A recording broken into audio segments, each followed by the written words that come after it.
It's your boy Blackbeard, the historian. I'm back. Just want to welcome all the people. What's up? What's happening?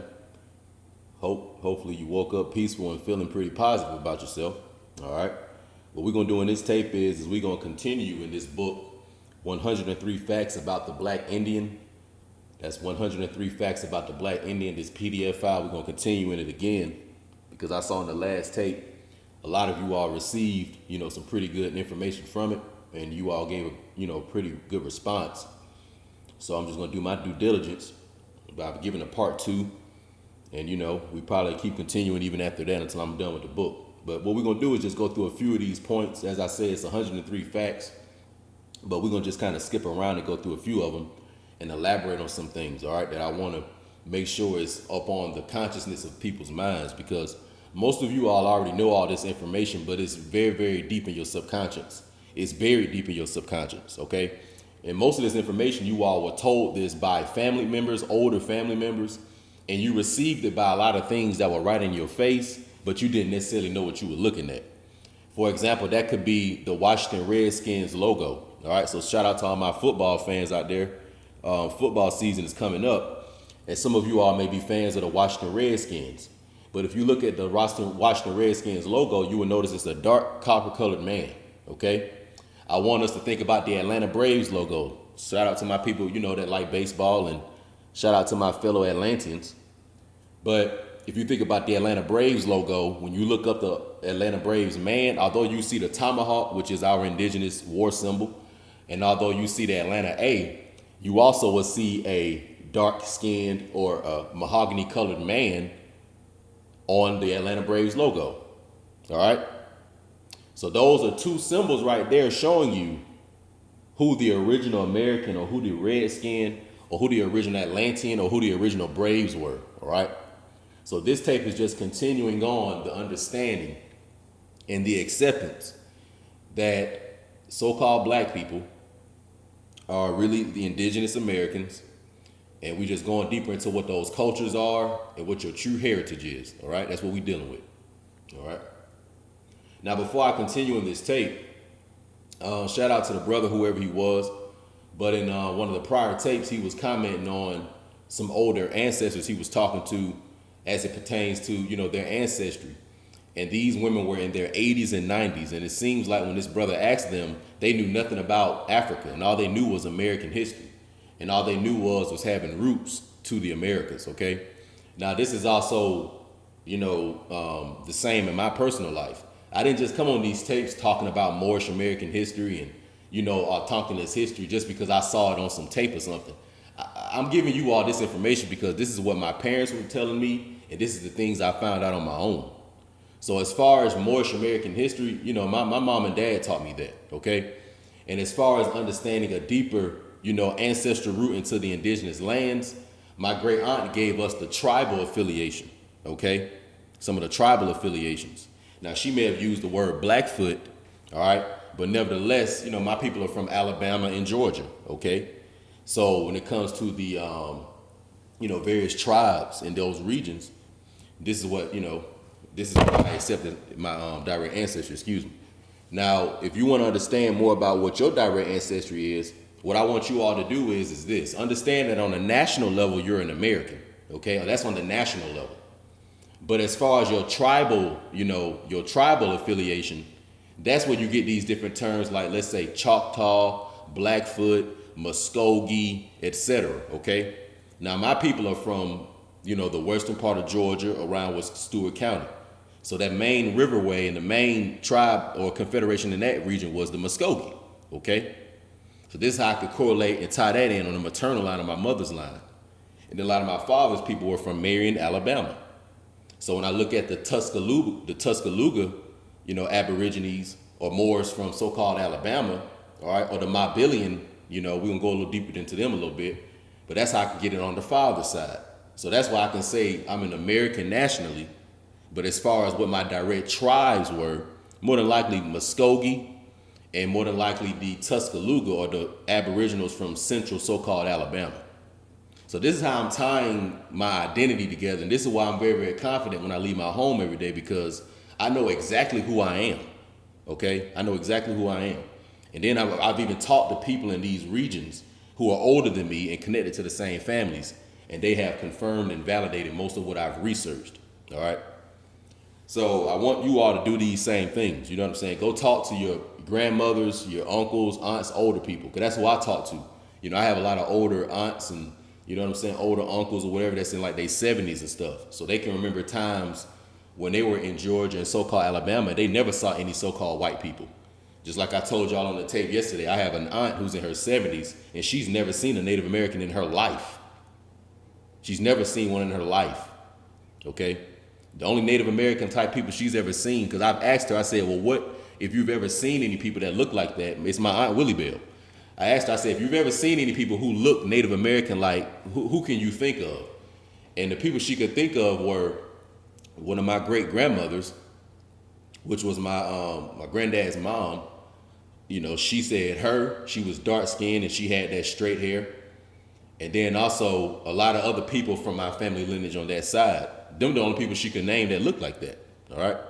So a lot of you all are going to notice that the only so-called Native American people that you're going to find are the ones in your own families. All right. So try to figure out your tribal names and, you know, and accept that culture, because that's you. All right. The next thing I want to say before I continue on is you're going to have a lot of family members who are also very ignorant of what the real history is. But you're going to notice that's a lot of the ones that are younger. Now, when I say younger, I mean they could be 60 years old and under. Because I notice a lot of my family members that are in the, let's say, 40s, 50s, and 60s, early 60s, they have no clue about this indigenous American history.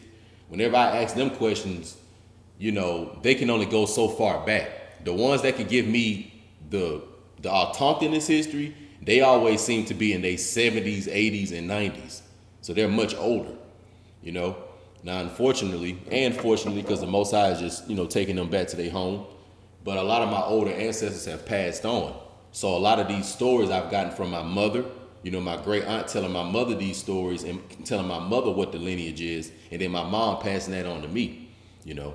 But I still have a lot of them that are still around that I can go ask these questions to.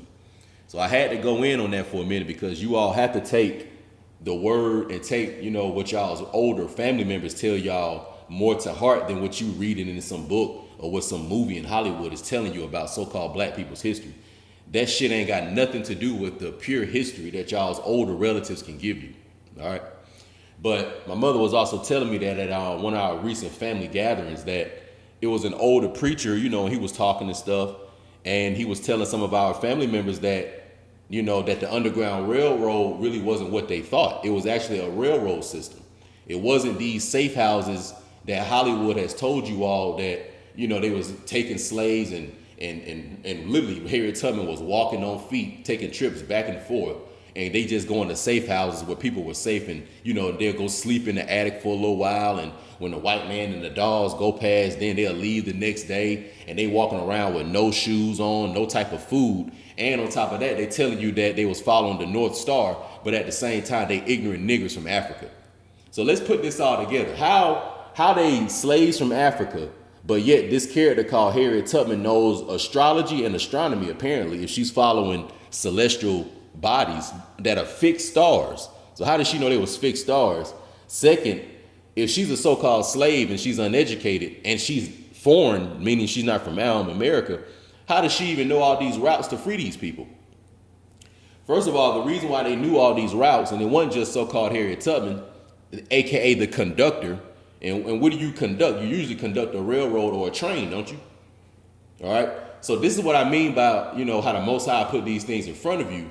But these Babylonian dark magicians come with their propaganda and really with their confusion energy, and they want to trick you, so you don't really get what the truth is.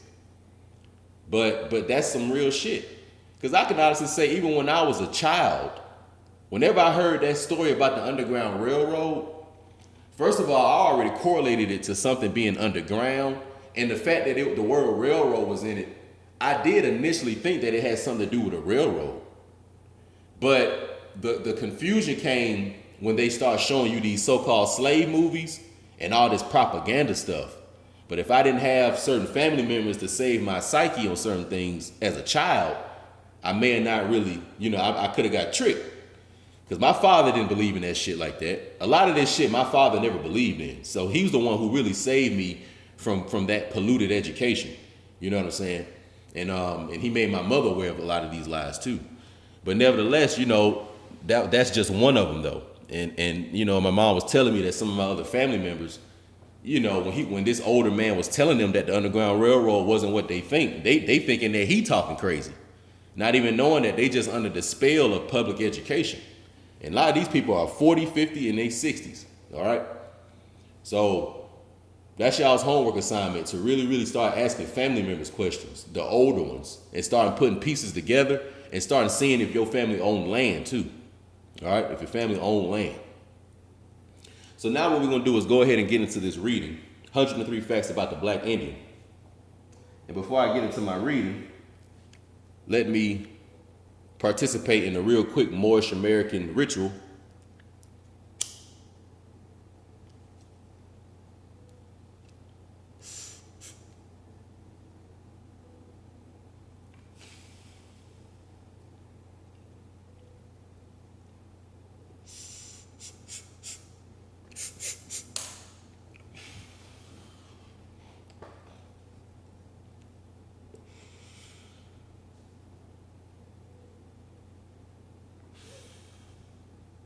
All right, we're good to go.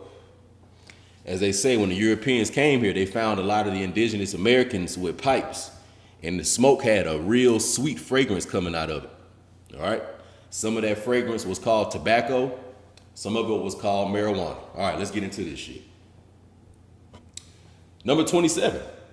Most so-called quote-unquote Black Americans, or so-called quote-unquote African Americans, when asked if any Native Americans are in their family, at least 95% respond with the answer yes. In addition to this, most so-called Black Americans, or so-called African Americans, are also able to give you the name of the tribe that their family comes from. Thus, the so-called Black American or African American oddly insist upon calling themselves Black American or African American instead of referring to themselves by way of the ancestral tribal name that has survived in their family, which in essence is their true nationality. All right. Now, let me go into this real quick. Shout out to the brother Dane Calloway, another Algonquin American. But I saw a tape he made when he was talking about a lot of surnames of the Europeans. And they was, you know, and he was going into this lie that they try to make you think that all so-called Black people, the surnames or our last names come from Europeans, which isn't true. And he was also showing that a lot of our surnames really are giving you designations to probably whatever craft we were into and probably even certain places that we lived. So let's think of a person. Let's say like the golfer Tiger Woods. All right, this man's name is Tiger Woods. So his last name is Woods, or his surname is Woods, right? Now we know the woods or woodlands are basically just, it's a certain terrain and it's a certain geographic region within nature, right? So how do we know that his family name didn't come from just a certain area where they lived, okay? For example, let's take Blackbeard. You know, my last name, when I broke down what that really could possibly mean, it could have just meant that I come from a lineage of people who were sea mariners and they were dark skinned, because that's essentially what my last name means, all right? Dark skinned seafarers, all right? That's pretty much what it means. So a lot of our last names, not only do they help us connect to probably who our blood familiar, you know, relatives are and whoever was in the area we lived at, but it also is helping us understand probably what skill we had and probably where we lived. Like if you have a person named like the basketball coach Doc Rivers and his son Austin Rivers, all right? So this brother's last name is Rivers. So how do we know that his family just may have lived by a river? You see what I'm saying? See how simple that is? So when it comes to these indigenous American tribal names, it's the same. My great aunt, my Aunt Babu, I've told you all about her. She told my mother, she gave her the name Blackfoot, okay? Now let's think about what Blackfoot means, all right? And what that sounds like too, a black foot. Now I want you to think about the college, the North Carolina Tar Heels. Now you have the term Tar Heel and you have the term Blackfoot, okay? Now tar is of course a sticky substance that's black, and heel is basically a part on your foot. So a Tar Heel is basically saying a Blackfoot, because if you look at the North Carolina mascot, you will see it's a ram, the Aries ram, but also you'll see that they have basically a little foot sign or foot emblem, okay? They're showing the bottom of a foot, okay? So that's the Tar Heel, or the Moorish American tribe that was along the eastern coast, okay? Now my people are from Georgia, but at some point in time, what we call in modern day Georgia and what we call in modern day North and South Carolina, this was all one big confederacy at some point. And what we call in Alabama and Florida, this was all one big confederacy at some point. Now, this one big confederacy had, of course, various groups and tribes within it, but there was a point in time where they all acknowledged each other as one primary confederacy. And when you had these different wars from a lot of these dirty Moors, some of our dirty ass cousins coming from Europe and Northwest Africa, when they came over here, we allowed them to set up plantations along the eastern coast, but some of them got greedy, all right? And some of them wanted to come more inland. Then we start going to war with them, you know, to prevent them from doing that. And from a lot of these wars, it was destroying our families. A lot of the tribes started to split and break up, because you got to also remember that when those Europeans came, whatever tribes were in their area were the tribes they were trying to do business with. So if it was tribes that they was doing business with, whenever a war popped off, the tribes they was doing business with felt like they had to help the Europeans, because if the Europeans went down, that meant their economic system went down. So usually you're gonna see in those wars, and I go deeper in this into my book, I'm just giving y'all some, you know, some little nuggets. But what you're gonna find is that a lot of the tribes that were siding with certain Europeans and were intermarrying with certain Moorish European families, a lot of that was based on trade. It was based on the economics. Because you gotta remember that, like, let's say if it was the indigenous Iroquois of what we call in modern day New York, or the indigenous Powhatan of modern day Virginia. These were dark-skinned Moorish people, American autochthonous people. So when let's say the original British came, or the original French, these were Moorish British and Moorish French people too. So in other words, it was so-called black Americans dealing with so-called black Europeans. Now these so-called black Europeans, some of them were full-blooded, some of them were mixed and amalgamated, okay? But nevertheless, this is who we were doing the business with. And you have to remember that these Moors that were from Europe, whether they were amalgamated or full-blooded, they were being accompanied by their bond servants or their bond slaves, their serfs, their pilgrims, you know what I'm saying? Called the WIGHT people, or the so-called white people. All right, those are the pilgrims. And they brought them over here to work on those colonies that they were leasing from us. You gotta remember, like, they say it was 13 colonies. The fucking Europeans didn't own this shit. They were renting and leasing that land from us. And they set up corporations and what you call plantations on these colonies, or on these, you know, acres of land. And because they already had deep relationships with us for thousands and thousands and thousands of years, we were already used to dealing with them. So we would teach them what we grew on the land, what was profitable, and what they could export back to Europa and get money off of. Because we were already wealthy here. Niggas was walking around with gold rings and chains and all this shit like it was nothing. That's why when you all read these stories and they say that Christopher Columbus and them came here, and you had a lot of Moorish Americans basically trading like gold necklaces and gold rings for 10 cups, and they make you think that we were trading valuable things for less valuable shit. A lot of times we were, because at that time, having gold was like having a $1 bill. The same way today, how y'all look at if a person has a $1 bill, you don't necessarily look at them like they rich or they wealthy, because you know that everybody can have access to a $1 bill. Well, back in like the 1200s, the 1300s, and the early 1400s, before these Europeans came over here, that's how the gold system was with us, you know? And if you didn't have the gold directly, you either were related to somebody that had it, You had a friend that had it, or you lived in a territory and in a confederation throughout the North America somewhere where it was Moors that did have it and you had access to. So you weren't really worried about it. You got to remember, our ancestors didn't have refrigerators and freezers and that type of stuff. They had storehouses for, let's say, like their wheat and things of that nature. But they didn't store their food up like that. They usually went and got their meat and certain things that you didn't have to preserve fresh. And they would get it as they used it, okay? So they had a plentiful type of thing. They didn't have this mindset of, I don't have enough, so I got to store up. You know, that's when I gave y'all that story about Joseph and the Hebrews, the American Hebrews, who were agricultural scientists, okay? And who knew how to have a good, healthy, nutritional diet. That's another thing about our American people. We knew how to have a good nutritional diet. Our people weren't obese and all that type of stuff. You know what I'm saying? Our people weren't out of shape and all that type of shit. We were eating more healthier foods. You know what I'm saying? Yeah, we had chocolate and all that type of stuff, and we had candy or whatever, but we were healthy. We were a cleaner people back then. You know what I'm saying? We weren't like this modern day Babylonian, you know what I'm saying, McDonald's, grease goblins that we are today. We weren't on none of that shit. So, I just want you to understand that it was plentiful of resources, all right?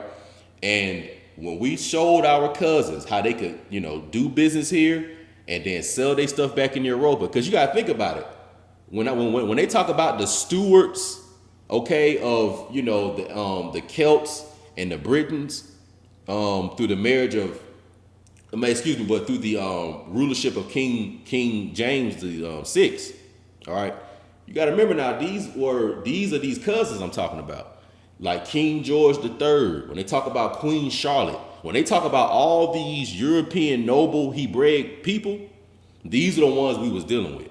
So of course we know our folks over there, they were fighting each other. A lot of them were, they didn't have a lot of space, because that was another thing in Europa. They was all stacked upon each other and shit. So we saw that down, y'all kind of down bad, And you know how so-called black people are, like we always looking to try to help people. So of course we was trying to help our Muslim and Hebraic cousins that was across the Atlantic. When they came over here and they set their colonies up, we weren't gonna just leave them starving like that, because they were our people. So that's why we taught them this stuff. But you gotta remember that it's just some of them sold us out. Not all of them did that shit, okay? Not all of them did that. Like I'll give you an example. Now, I'm not going to say that King George III may have been just this saint and he was just this perfect man, but nevertheless, he did pass the Royal Proclamation of 1763. And in that, what he pretty much was saying is that my white Caucasian slaves that are on my colonies, my Christian bondsmen and bondswomen, you all are ordained to stay on these colonies and you cannot go west of a certain demarcation line, basically. So in other words, he was trying to set up certain laws to make sure that they don't start going inland and coming into our territories. You know what I'm saying?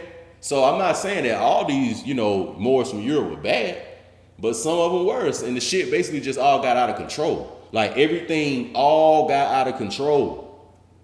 Like, because a lot of y'all are wondering, like, well, how did all this shit happen? How did we get in this position? Well, I'm telling you right now, everything fucked up. Like, you know how they say the Murphy's Law, that if it can go wrong, it will? That's what happened to us. We were victims of Murphy's Law. If people want to know that how did the so-called black Americans get in this position? Why does it seem like they can't get it right? Why do it seem like the Hebrew people are so hard-headed? It was because we were victims of Murphy's Law. And you know how when your subconscious mind, when it's a certain thing you're going through and you see the worst outcome and you know you don't want that and you try to avoid it, but it just seems like everything in your reality is configuring and really, setting itself up to make it happen to you. That's what was happening to our people the last few millions of years. See, as our behavior was descending more and more through that dark age of Atlantis, through that iron age of Atlantis, and a lot of that shit we had going on then, see, a lot of that stuff spiritually corrupted us. And that's why when you read in the Bible a lot, in the Old Testament, which is our American book, when it talks about the Most High really having this real disgust for the original people, because y'all don't really understand the type of fuckery our people were on. And that's another thing with me. See, a lot of our ancestors, I don't give a fuck about them. Fuck a lot of them, because a lot of them was on some bullshit. You know how today you got niggas walking around in the so-called black community and we feel like that they're poisonous people. We feel like that they the ones that's holding us back as a race. Like when you see these so-called black men and women that do things you don't like and that you know is overall collectively holding us back as a people, we've always had groups of people like that on the planet. And we've always been divided between the ones who want to try to uphold the righteous law that we have created for ourselves and the ones that want to try to keep the relationship between our own internal soul and spirit and the collective soul and spirit, which is what we call the Most High. It's always been a battle between us and the degenerate form of people within our families that necessarily want to have more of an egotistical, being more dense in their thinking, being more carnal in their ways, and being more about greed and consuming things. And they are more attached to the physical world, and they don't want to harmonize and bring a balance between the spiritual and the physical. So they don't care about keeping no relationship with the Most High. They don't care nothing about keeping their own internal spirit and soul, pure and clean and keeping it a certain way. These people don't give a fuck about that shit. So when you read in the Bible and you always seeing these battles between these two factions of people, this is what you seeing. And that's why I was giving you all yesterday on, when you read the Old Testament and stuff, don't think that these other nations such as the Philistines and let's say some of these Hamitic and some of these lines through Japhet, at the end of the day, these really are all the Most High's people. I mean, it's only one Most High, but when you have certain folks that say the hell with the Most High, but then you have this other group of people that come through this line of Shem, and they are just upholding the same laws that we were all given as Aboriginal people, then the Most High gonna choose to deal with us more. And that's why you see in the Bible, it seems like, there's a favoritism, because that's how it go. That's like if it's a parent and the parent has, two children. If one of the children are rebellious and they don't want to really come home, they want to stay out all night and hang with the wrong crowd, they don't really care nothing about the family. If it's a male, let's say he dealing with women and dealing with all these lame, lower level parasitic bitches and letting them, be all in his life, but he have other family members he should get the attention to, but he say the hell with them and he dealing with the bitches. If you got that type of child that's doing that on one end, and let's say you got three other children who, are more righteous and the law that you gave all four of your kids, let's say if it's 4 children now, and let's say it's just one of them that ain't really fucking with it, you're going to get your attention into the ones that's fucking with it, So that's how it is, What makes the Hebrew people specifically different, because I would say all the Aboriginal people of the planet, we all the same people. We have different paternal and maternal lineages, because that's, a lot of that what the Old Testament try to show you. But really what separates us is our spirituality, our obedience, I would say our spiritual obedience, because we were all given these natural laws. We were all given these cosmic spiritual laws. But really what separates us is the obedience and the level of discipline, the level of integrity, the level of honor. You know what I'm saying? The level of loyalty. That's what really separates us. And you'll know who has the most honor and the most loyalty, because that's who the Most High deals with the most. That's who the Most High is in their life all the time. You know what I'm saying? AKA a Nagos like Blackbeard. The Most High is in every aspect of my life. Even when I'm having sex, the Most High is there. If I'm smoking the blunt, the Most High right there. So it's not like I'm not hiding anything from the Most High. So when we think about, these indigenous Moorish Hebrew people, and the power that they have, that's what it is, So that part was kind of a little tangent, but let's get back to this. Okay. Here we go. Most so-called Black Americans or so-called African Americans find it difficult to accept themselves as being native or indigenous to the Western Hemisphere because of programmed, fabricated images of native people in the Western Hemisphere. All right? Also, let me say this real quick. As I said in the previous tape yesterday, these slave label, bondsman, inventory asset class titles such as Negro, Black, Colored, African American, American, Indian, etc. These are all corporate labels made by the investors of the United States. Okay, so that's just like this. Let me give you all an example. Okay, in accounting, you have a financial document called a balance sheet. All right, on a balance sheet, it lists all the different assets that you have to use, that you use to make income. So you have current assets, you have long-term assets, you have intangible assets.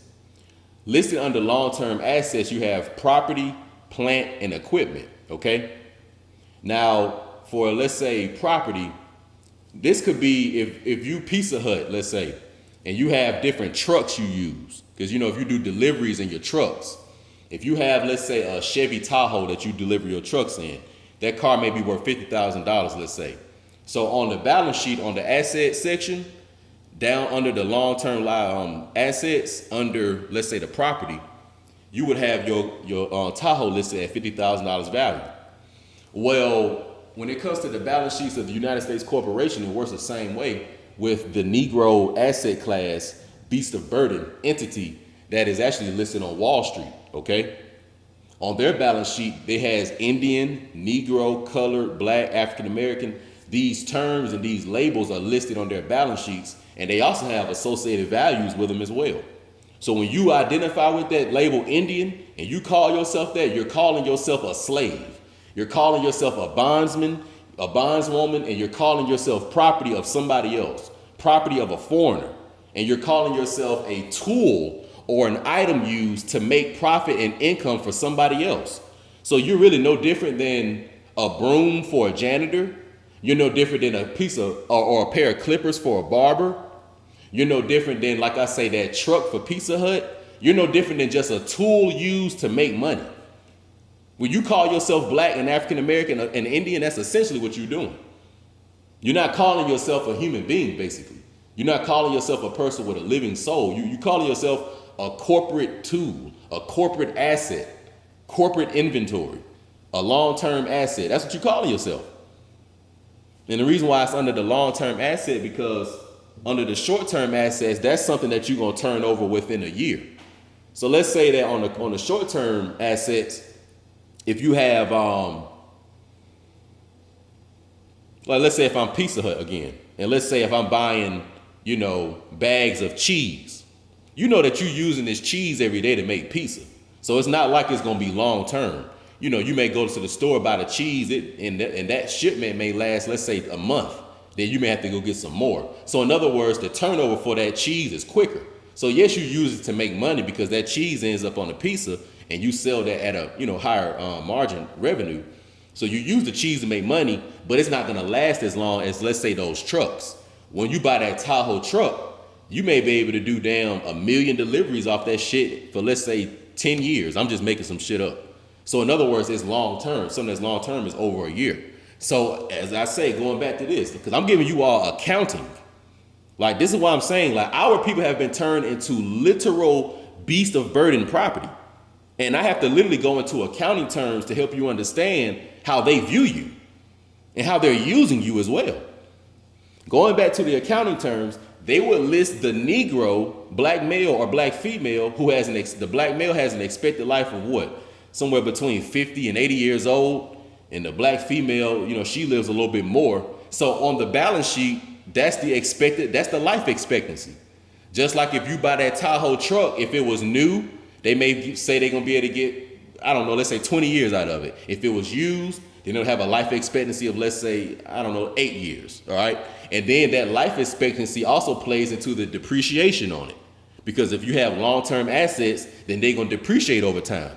So then when you do the taxes, they get a depreciation expense or a write-off off of having you as a long-term asset. So I would also say that they are also depreciating so-called black people on their balance sheets. And when they do their taxes every year, as a matter of fact, the federal government don't do taxes. But if they were to do them, then on they expenses, you would have a depreciation expense on there. And it would be amortized based on whatever method they're using, because there's 3 different depreciation methods. But whatever one that they would use, it would give them a value of how much they can write your ass off for every year. So this is how they doing you when you calling yourself these terms and these labels. And this is why in the Old Testament it says to honor your mother and father, because your mother and father gave you your proper name, you know. And that's why when you see these Moorish Americans, you know, they real big on the nationality and stuff, because it's a divine national movement. So yes, the Hebrew thing and the spirituality that you read of in the Old Testament, that's the divine part. But the national part is your Moorish American Republic, your government. Okay, that's specifically for you. You know, we ain't using our own shit, but nevertheless, it was once there at some point in time, and it's still there right now. It's buried in a shallow grave, waiting for us to come use it. All right? Waiting for some of you all out there to stop calling yourself Indian. And you know who I'm talking to. Moving on. Let's keep this going. During the time of Pangea, all of the continents on the planet Earth were one mass of land. People lived and thrived during the time of Pangea. This is a large explanation as to why pyramid builders in the Eastern Hemisphere and pyramid builders in the Western Hemisphere have cultures that are incredibly synonymous. The continents continue to move. Some move 4 inches a year. The continents will one day become one landmass of land again. The continents are currently separated at this time. However, the genetic links of beings from Pangea never parted. So if you want to understand why that word Hebrew means to cross over, that's because when our continents were Pangea, the Americas, what you call so-called Africa, and what you call Asia or so-called Europa, were all connected. So why do you think that there is a Memphis, Tennessee, and there's also a Memphis, Egypt? Because the pyramid and the mound builders of Memphis, Egypt had connections and communications with the pyramid and the mound builders of Memphis, Tennessee. Okay? So that's what that is. And also, when I say Memphis, Tennessee, don't think of just this state. In modern day United States, 51 states, and that little area we call it Memphis, Tennessee. No. When I say Memphis, I'm pretty much talking about the Americas. So down there in Guatemala, those pyramids, that's part of Memphis, America. Down there in Chichen Itza, down there in the Yucatan, down there in Mexico or Mechi-Yo, you know, all that, those pyramids down there, that's part of Memphis, America. Then you have the pyramids over in Giza and the pyramids along the so-called Nile River. Those are part of Memphis, Egypt. Okay? So Memphis, America and Memphis, Egypt are basically the same thing. They're just in 2 geographic regions. But they are essentially the same people. That's why when you all look on those temple walls of so-called Memphis, Egypt in Africa, that's why you see people that look like the folks over here. Because there were different nations, different ethnicities, and different indigenous aboriginal people, okay, different Moorish populations that lived in that continent that you call so-called Africa today. But the nobles, the wealthy people, the ones that was running society, a lot of them were living along the coast of Northwest Africa, down the Horn of Africa, and a lot of them were living on the coast of Far East Africa, near going into what you call Yemen and Saudi Arabia and the so-called Levant or the Middle East. And those nobles and original wealthy people from those regions were the same nobles and wealthy people of the Western Hemisphere. So when I say Hebrews and Muslims, I'm talking about from the Americas on the west, and I'm talking about from Memphis, Egypt on the east. Okay? And these Hebrews, or these seafaring people, were crossing over the Atlantic during the times of Pangea, when it may have only been a series of rivers, all the way to modern day now, except they're traveling over it by plane now. And that's another thing. If you are a so-called indigenous American, if you are a so-called black person rather from America, and you've been in an airplane before from Delta or whoever, if you've flown over to Europe, or if you've flown over to so-called Africa, or in other words, if you've flown from the Americas to anywhere in the East, you have performed what they call being a Hebrew. You crossed over the Atlantic. If you are a person in the Americas and you have traveled to anywhere in Asia, okay? Or if you've traveled from the Americas, let's say from Peru, Argentina, or let's say up to California. And if you traveled over the Pacific Islands into what they call far Southeast Asia or that region, you performed a Hebrew activity because you crossed over the Pacific region. Okay? So it's very, very simple. All right? And when our people were traveling and crossing over these rivers, wherever they may have been, we were taking the cultures with us. That's why they say that the Most High spread it to Hebrew people everywhere. Do you get this shit? You see how simple this shit is? And that's another thing too. When I call our people American Hebrews, I'm not saying that we were brought here from no Babylonian captivity. I'm not saying we were brought here from no Assyrian captivity. I'm not saying we were brought here from no Chaldean captivity. I'm not saying we were brought here from no Egyptian captivity. I'm saying we have always been here. Now, did we go to war? Did some of our people be made prisoners of war on this American soil from other nations that may have been Hamitic and from the line of Japhet and from the line of Shem on this land? Of course they did. But I'm not saying that we are Hebrew people and that we were once in the so-called Middle East and then somebody brought us from over there to over here in the 1400s. I'm not going with that shit. So you motherfuckers don't come over here trying to confuse nobody with that shit. Don't bring that weird whack-ass energy over here. I'm not saying that because we done went over the Pangea history and just showed people how New Jerusalem, which is in the so-called Middle East today, or the Levant, and Mecca and all that stuff over there, is the new version of Old Jerusalem and Old Mecca, which is over here. Okay? Which is over here. So us being Hebrew people don't mean that we had to be slaves brought from West Africa. We're not Bantu speaking people. Okay? That's not us. Us being Hebrew people don't mean we were fucking brought from nowhere. We was always here. So you need to understand when I say Hebrew history, like I'm talking about ancient, paleo, archaic, time immemorial, primordial, cosmic Hebrew autochthonous Moorish people that descend from those from Meru. So when I say Hebrew people, I'm going back to the cradle of civilization that you all call Eden or Meru. Okay? So we are from Old Jerusalem.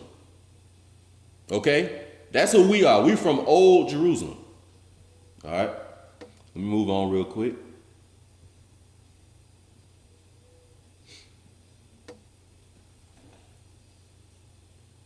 Let me read this. Listen to this now. Listen to what I'm about to say. This is very important. Listen to this shit. Certain black indigenous Europeans, aka Moors, that went under such titles as clergymen and European nobility, shared a common consciousness with pale-skinned Europeans. That common consciousness being that the indigenous people of the Western Hemisphere, aka Indians, were quote unquote untamed heathen savages. Okay? So that's what I was saying earlier on how some of the European Moors were cool, some of them were on some fuck shit. Some of them we could deal with, some of them we did not. So you gotta understand that a lot of that attitude, a lot of the demonic energy and a lot of the negative energy that these Caucasians have, you got to understand that they were actually passed, that energy came from a lot of the amalgamated European Moorish nobles that ruled over them. And those European amalgamated nobles had a hatred against us that were from the Americas. Okay? And also think about this too. Over in Europa, when they talk about the 100 Years' War, when they talk about the 30 Years' War, when they talk about the Catholic Reformation, when they talk about all these different what we'll call religious wars, what we'll call land estate wars, and all these different wars, you got to remember that it was basically the upright Moors from Europa fighting against the demonic Moors of Europa. Okay? So when those Moors from Europa were coming over here, you got to remember, it was demonic ones and it was upright ones. Now, us as a people, clearly we didn't have the right consciousness to know who was who. Maybe some of us did, maybe some of us didn't. But nevertheless, that's what it was. So don't think in your mind that every Moor that came from Northwest Africa or that came from Europa that was either dealing with ancient Christendom or any kind of Hebraic stuff like King James, Queen Charlotte, and those people, or like the Islamic Moors from the Maghreb, you know, and Al-Andalus. Don't think that all these people were evil. Okay? Believe it or not, a lot of them had your best interest. And a lot of them probably stopped a greater wave of demonic Moors coming over here and fucking with us. Because you gotta think about it. It wasn't like some of these European Moors and these amalgamated Moors and these Caucasian people just came over here all freely. A lot of them were actually running away from those Ottoman pirates over there that started slaughtering people up, something real serious.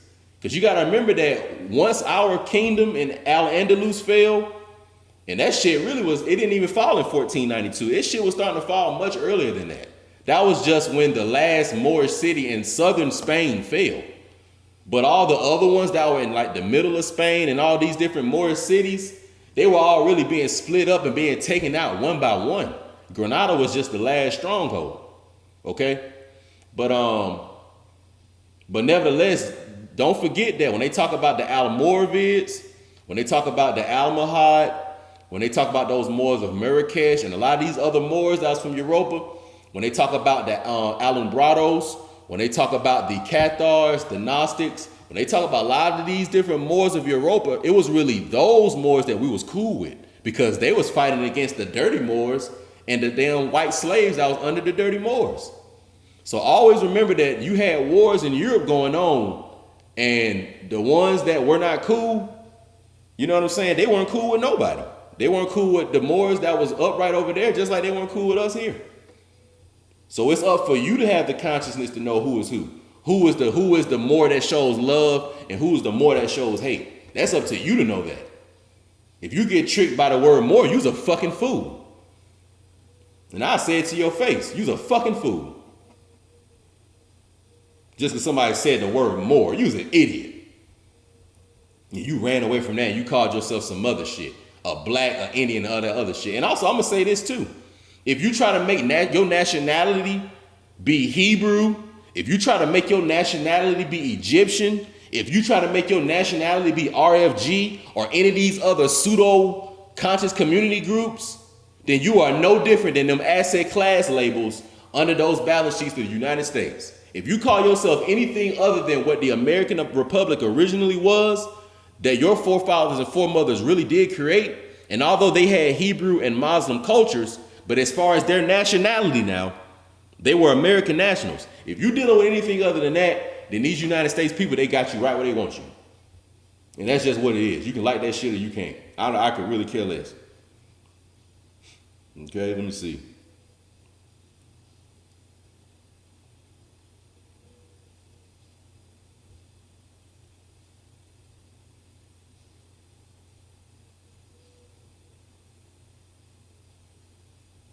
Look at this.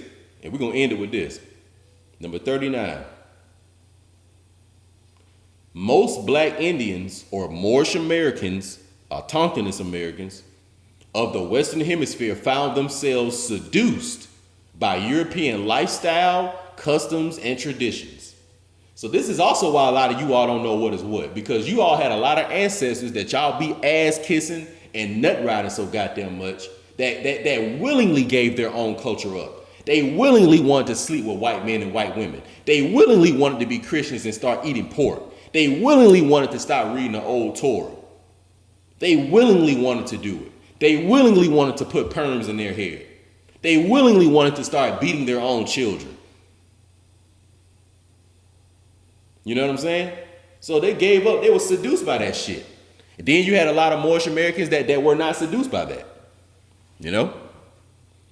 And I ended with this. As I was saying earlier, Blackbeard's on his father's line goes back to Marion, Alabama, and those different Tuscaloosa Aborigines that were fighting against the Spaniards, you know, and the Mobilian Aborigines that were fighting against the Spaniards and fighting against De Soto and all those people like in 1539, 1540.